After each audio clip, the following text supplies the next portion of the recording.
Bonjour et bienvenue à Brancher, l'émission où on est branché sur la vie des gens d'ici, sur l'actualité du territoire de la MRC de la Jacques-Cartier, sur les nouveautés techno et où vous pourrez rester à l'affût des nouveautés télé. Dans cette émission, on vous parle entre autres de la Chambre de commerce de Stoneham, des endroits à découvrir pour faire de la randonnée pédestre et on démystifie le concept de l'intelligence artificielle. Bonne émission!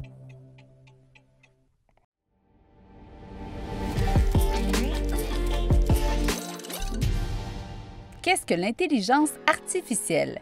En termes simples, l'intelligence artificielle fait référence à des systèmes ou des machines qui simulent l'intelligence humaine afin de réaliser des tâches qui peuvent s'améliorer en fonction des informations collectées.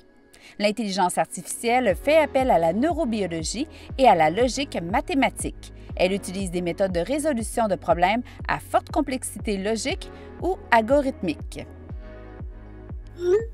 Sa présence de plus en plus significative dans notre quotidien suscite depuis l'apparition du concept de nombreuses interprétations et inquiétudes. L'intelligence artificielle est présente sous plusieurs formes. Voici quelques exemples. Les agents conversationnels présents sur les sites Internet de différentes compagnies afin que les clients puissent chatter en temps réel. Ils utilisent l'intelligence artificielle pour comprendre les problèmes des clients plus rapidement et répondre plus efficacement. Les moteurs de recommandation sur le web sont aussi un autre bon exemple. Ainsi, les assistants intelligents utilisent l'intelligence artificielle pour analyser les informations à partir de grands ensembles de données en texte libre afin d'améliorer les suggestions aux consommateurs. Plus précisément, les moteurs de recommandation des différentes applications telles que Netflix, par exemple. Ainsi, l'application est en mesure de vous suggérer automatiquement des émissions, séries ou films en fonction de vos habitudes. Rassurez-vous, l'intelligence artificielle est davantage liée au processus et à la capacité de réflexion et d'analyse de données. Bien que l'intelligence artificielle puisse vous faire penser à des robots humains envahissant notre planète, l'intelligence artificielle n'est pas là pour remplacer les humains. La mise en place de l'intelligence artificielle dans les entreprises et dans notre quotidien vise d'abord... Saviez-vous que Montréal est devenu une plaque tournante de la recherche en intelligence artificielle et que son écosystème est en plein essor? Voici quelques exemples de leaders connus et moins connus de l'écosystème québécois de l'intelligence artificielle. Facebook travaille au développement de nouveaux algorithmes en intelligence artificielle dans son laboratoire de recherche montréalais. Le premier de l'entreprise au Canada et le quatrième dans le monde avec ceux de New York, Paris et en Californie. Ces recherches permettront notamment d'améliorer l'efficacité des assistants virtuels en comprenant mieux les mécanismes de dialogue en ligne. En deuxième exemple, nous parlons de Nuance. Nuance fait travailler plus de 140 chercheurs dans plusieurs laboratoires, dont un à Montréal, sur l'intelligence artificielle et les processus de langage naturel. Comme dernier exemple, nous vous proposons Automate. Automate est une jeune entreprise de messagerie et de robots d'indexation détenant plus de 15 brevets dans le domaine de la reconnaissance vocale et de la compréhension du langage naturel. Le Québec investit d'ailleurs plus de 500 millions en fonds publics afin de rendre l'écosystème les plus dynamiques possibles et ainsi se positionner comme pôle mondial de l'intelligence artificielle. L'intelligence artificielle peut devenir un allié pour l'humain et ce, même en santé. L'intelligence artificielle en médecine a été caractérisée comme étant un élément important ayant le potentiel de changer la façon dont les soins de santé sont prodigués. Au Canada, l'intérêt à l'égard de l'intelligence artificielle a commencé tôt et il s'est développé alors qu'un certain nombre de laboratoires de recherche et de développement sur le sujet ont été mis sur pied. L'intelligence artificielle peut être utilisée pour la prévention, la détection et le diagnostic et le traitement des problèmes de santé mentale. En raison de la forte demande au Canada pour des services en santé mentale, ces technologies pourraient jouer un rôle important dans la prestation de tels soins. Soyez curieux et découvrez comment la technologie peut être à votre service. Parions que vous serez surpris des applications possibles dans votre quotidien.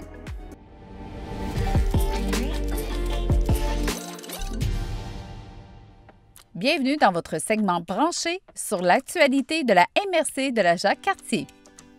Ça y est, le nouveau balado littérature d'ici est maintenant disponible sur toutes les plateformes d'écoute. Spotify, Deezer, Apple Podcasts, Google Podcasts, Pocket Casts, Cube, nommez-les. Le balado est disponible partout. Animé par notre collègue Mégane Labrec, ce balado vous invite dans l'univers littéraire d'autrices et d'auteurs de la région. Écoutez-le en grand nombre et passez le mot. Et pour plus de détails, visitez le www.mrc.jacques-cartier.com/littérature d'ici le balado. Le suspense tire à sa fin pour le concours La carte de Noël régionale. C'est le 16 novembre prochain que seront dévoilés les finalistes de la 21e édition du concours La carte de Noël régionale. Soyez au rendez-vous dès midi sur la page Facebook ou sur le site web de la MRC. Bonne nouvelle, les 4 marchés de Noël de la région de la Jacques-Cartier sont tous de retour cette année. La saison prend son envol à Shannon les 13 et 14 novembre prochains au centre communautaire avec le Salon des artistes et artisans Shannon-Valcartier. Suivra ensuite le Salon Expo Cadeau de la CAAJC au centre socioculturel Anne Hébert les 27 et 28 novembre prochains. Dès le 3 décembre, direction Stoneham pour le marché de Noël Stoneham et Tewksbury. Les exposants vous attendent les 3, 4, 5, 10 et 11 décembre prochains. Attention, en raison des travaux qui ont cours au Parc des Fondateurs, le marché aura lieu cette année à la place de l'Hôtel de Ville et non à la Grange du Presbytère comme par les années passées. Les 4 et 5 décembre, c'est la municipalité de Lac-Beauport qui vivra la magie de Noël avec sa féerie de Noël. Cette année, on offre en cadeau la Jacques-Cartier et on va faire un tour dans un des marchés de Noël. On peut même tous y visiter, faire un circuit et être dans l'ambiance des fêtes dès le 13 novembre prochain. Pour tous les détails, on visite le www.mrc.jacques-cartier.com/Noël.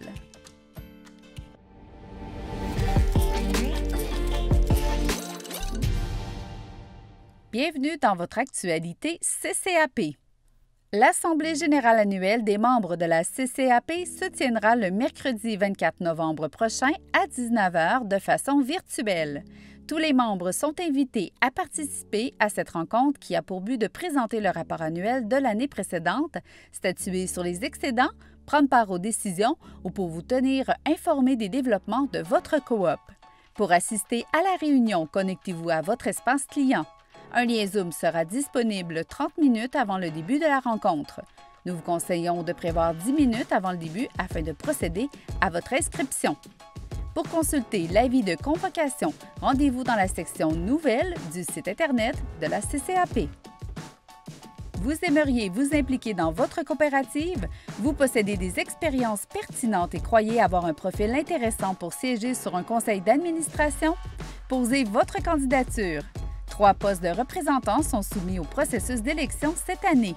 Pour la municipalité de Lac-Beauport, pour la ville de Lac-de-Lage et la municipalité des Cantons-Unis de Stoneham et Tewksbury, et pour un poste universel élu par l'ensemble des membres de la coopérative. Ce mandat vous interpelle? Contactez-nous à l'adresse info@commercial-ccapcable.com. La date limite pour déposer votre candidature est le 12 novembre à 17h. Nous terminons ce segment de votre actualité CCAP en vous annonçant une bonne nouvelle. Tous les abonnés au combo des chaînes Crave auront maintenant accès à Super Écran gratuitement. Le contenu de Super Écran est disponible à la télévision aux chaînes 801 à 804, sur demande en appuyant sur le bouton On Demand de votre télécommande et sur la plateforme web crave.ca.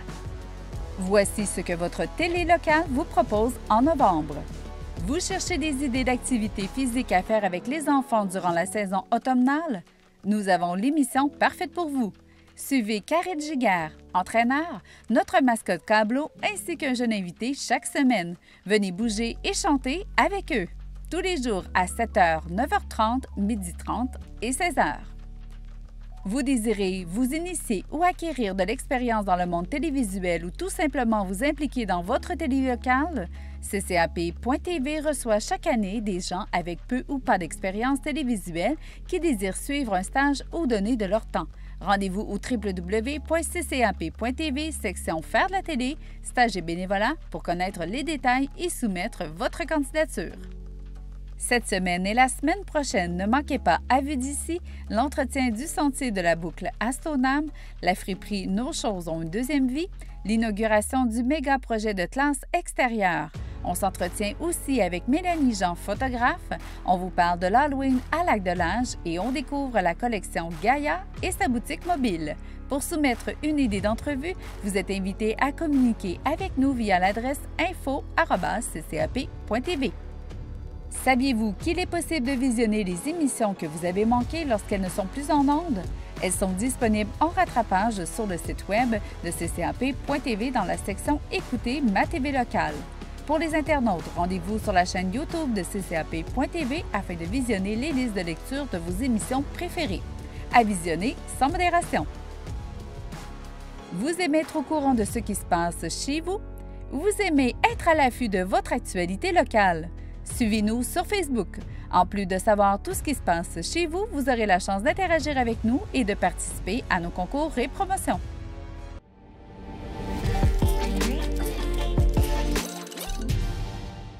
Bienvenue dans votre chronique branchée sur la vie des gens d'ici.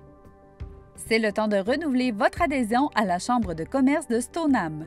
Pour ceux et celles qui ne l'ont pas encore fait, il est temps de renouveler votre adhésion à la Chambre de commerce de Stoneham pour profiter de tous les avantages et activités à venir.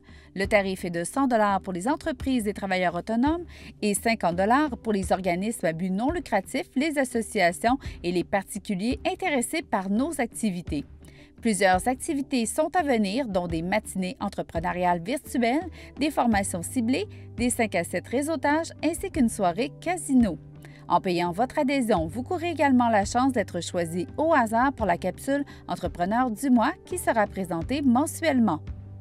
Nous vous invitons à utiliser le formulaire en ligne suivant et un membre de la Chambre vous contactera par la suite pour la facture. Visitez le stonehaminc.com.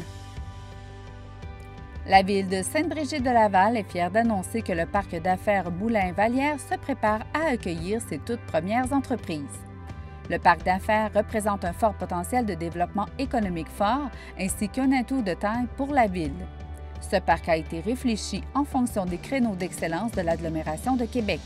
La ville souhaite voir s'installer des entreprises œuvrant dans les nouvelles technologies, la science et dans le domaine de l'alimentation. En plus d'offrir un secteur dédié au développement du milieu des affaires, tout en respectant les normes environnementales, Sainte-Brigitte-de-Laval vient diversifier ses revenus en contribuant ainsi à la pérennité des ressources pécuniaires de la ville. Le début des travaux d'infrastructure sont prévus pour l'été 2022. Les personnes intéressées sont invitées à communiquer avec la direction générale au 418-825-2515 au poste 220 ou par courriel à l'adresse suivante parcaffaires.sbdl@sbdl.net. La Ville de Québec a souligné jeudi dernier la fin prochaine des 4 projets d'amélioration d'équipements et de sites municipaux menés par une cohorte de jeunes adultes dans le cadre du programme Chantier urbain 2021. Différents partenaires ont salué la persévérance et le dépassement des participants ainsi que la qualité de leur travail lors d'une activité de remise de certificats. Les projets ont été rendus possibles grâce entre autres à une participation financière de 490 000 $ de la Ville de Québec. Le programme Chantier urbain vise la mise en place de plateaux de travail permettant la réinsertion de socio-professionnels de jeunes adultes âgés de 18 à 35 ans, éloignés du marché du travail par l'acquisition d'aptitudes concrètes pour le travail, le développement de saines habitudes de vie et l'amélioration d'un projet de vie, retour aux études par exemple. Les tâches confiées aux jeunes sont variées. Elles comprennent l'entretien des parcs, des sentiers et des jardins communautaires et la mise à niveau des aires de jeu sur l'ensemble du territoire municipal, ainsi que le nettoyage de graffitis dans l'arrondissement de la cité Limoilou. Ainsi, en plus de favoriser l'employabilité des jeunes adultes et leur développement personnel, les chantiers urbains contribuent à l'embellissement de la ville au bénéfice de toute la communauté. Le programme se déroule sur 30 semaines et se conclut par une attestation de métier semi-spécialisée reconnue par le ministère de l'Éducation. Mis sur pied en 2002, il accueille chaque année une quarantaine de jeunes. Le déploiement du programme est également rendu possible grâce à la participation des centres de services scolaires de la capitale et des premières seigneuries, des carrefours Jeunesse Emploi, du ministère du Travail, de l'Emploi et de la Solidarité sociale et de Sphère Québec. Pour plus d'informations, communiquez avec le Carrefour Jeunesse Emploi le plus près de chez vous. Nous vous parlons de l'appel de projet Première Ovation Patrimoine. Ce projet offre la possibilité à de jeunes professionnels seuls ou regroupés en équipes multidisciplinaires d'obtenir une aide financière pour la réalisation d'un projet novateur de mise en valeur du patrimoine de la Ville de Québec ou de Wendake. Tous les moyens de diffusion sont admissibles tels que les animations, le film, les plateformes web, la photographie, la vidéo, etc. Les projets réalisés doivent faire l'objet d'une diffusion auprès du public. Les personnes intéressées par ce volet doivent contacter Action Patrimoine Gestionnaire de Première Ovation avant de déposer leur demande. Une aide financière jusqu'à une concurrence de 7 000 $ est disponible. Faites vite, vous avez jusqu'au 15 novembre pour déposer votre candidature. Voici une invitation à participer à la conférence sur la gestion des eaux pluviales. Le lac Saint-Charles est le principal réservoir d'eau potable de la Ville de Québec. Des études scientifiques relèvent par contre un état préoccupant.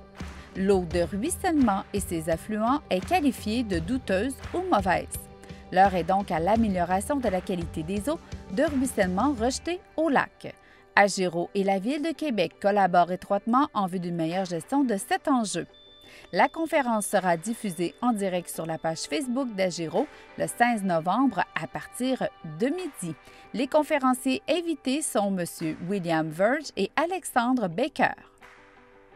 À tous les parents d'élèves du sommet, un groupe d'élèves du cours d'entrepreneuriat en secondaire 5 ont ouvert une friperie afin que les enfants puissent se procurer les vêtements de la collection du sommet à petit prix.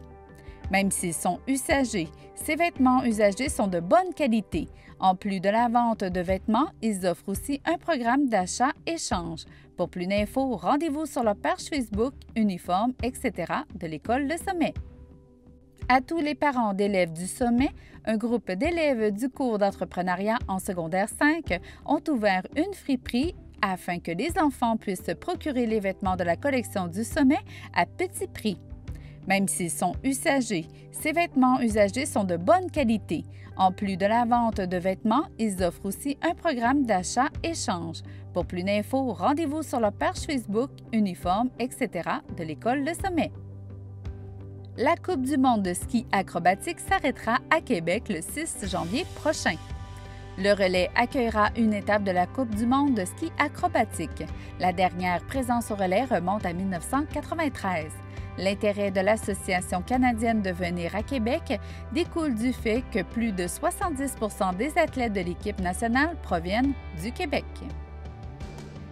Bivouac est une nouvelle agence de voyage inclusive à Stoneham. Une offre différente et super intéressante. Bivouac, c'est une agence inclusive en tourisme d'aventure et une coopérative de solidarité. Ils offrent des sorties guidées en plein air au Québec et à l'étranger.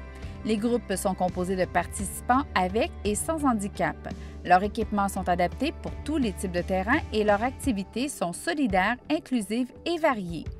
Vous êtes prêt pour l'aventure ou vous désirez en apprendre davantage sur leur activité, leurs courtes excursions ou leur séjour à l'étranger? Visitez le bivouac.ca ou leurs différents réseaux sociaux. Pour en apprendre plus sur votre communauté, visitez la section Actualité au www.ccap.tv.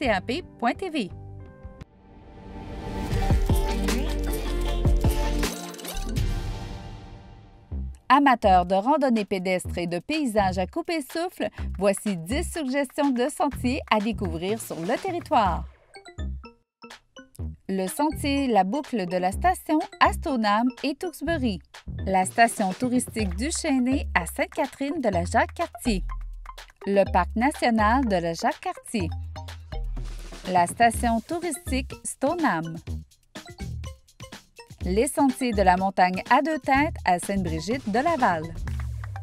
Le parc du Mont-Wright à Stoneham et Tewksbury.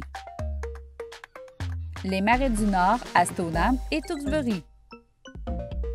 Le centre de plein air Le Saisonnier à Lac-Beauport. Le parc des Moulins à Québec. Et pour clore ce top 10, Empire 47 à Lac-de-L'Âge. La Jacques-Cartier regorge de sentiers pédestres et raquettes à découvrir et ce tout au long de l'année. Pour d'autres suggestions, visitez le site web de Tourisme Jacques-Cartier. Bonne marche!